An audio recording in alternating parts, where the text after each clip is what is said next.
कहानी कहानी शिरडी की ही है, एक बुजुर्ग महिला की।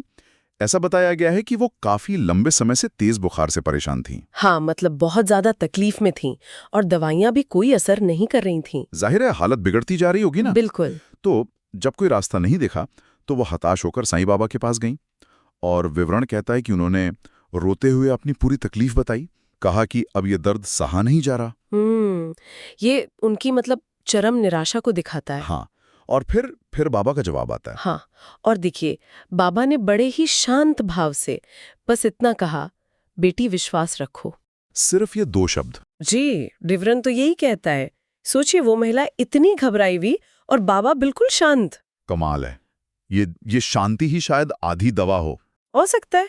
खैर, इसके बाद बाबा ने जो किया वो बहुत ही साधारण सी चीज थी। क्या किया उन्होंने? उन्होंने अपने पास रखे मिट्टी के मटके से बस थोड़ा पानी निकाला। अच्छा। और अपने हाथों से उस महिला को पिला दिया। मतलब कोई खास जड़ी बूटी या मंत्र वगैरह नहीं? नहीं, स्रोत में ऐसा कुछ नहीं लिखा, बस सादा पानी। तो फिर उसका असर क्या हुआ? यहीं पर कहानी दिलचस्प हो जाती है। विवरण कहता है कि जैसे ही महिला ने वो पानी पिया, उन्हें फौरन ऐसा लगा कि कोई चीज, कोई बीमारी उनके शरीर से निकल रही है। फौरन? उसी वक्त? हाँ, एक तत्काल एहसास हुआ उन्हें। और ये सिर्फ एहसास था या मतलब बुखार सच में उतरा? नहीं, विवरण साफ कहता है कि कुछ ही घंटों में उनका बुखार पूरी तरह से चला गया। वो एकदम ठीक हो गई, स्वस्थ। कमाल है।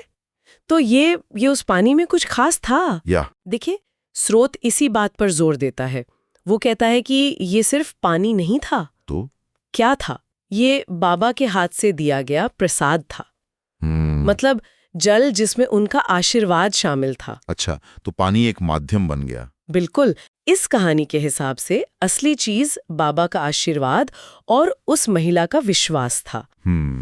ये प्रसाद वाली बात उसे सीधे सीधे दैवीय कृपा से जोड़ा गया है इस वर्णन में। समझ गया।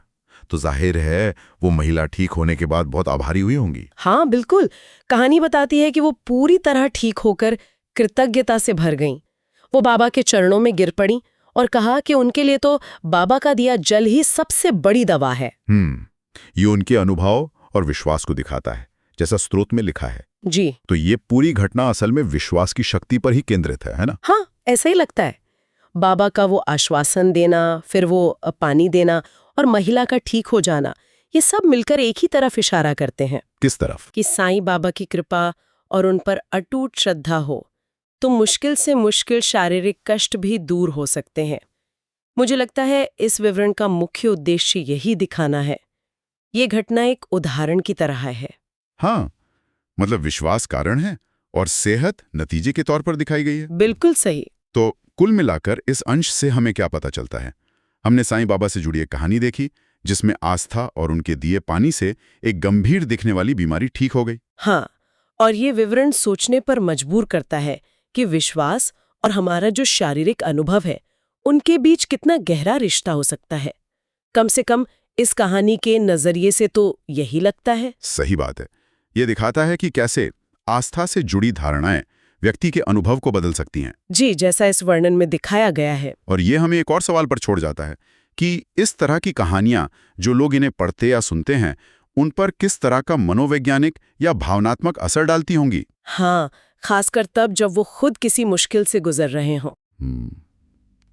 इस पर सोचना वाकई दिलचस्प होगा। सब्सक्राइब करें और जुड़ें साईं बाबा की भक्ति में रोजाना। भक्ति वीडियो सबसे पहले पाने के लिए बेल आइकन दबाएं। ओम साई राम लिखकर साईं बाबा का आशीर्वाद पाएं।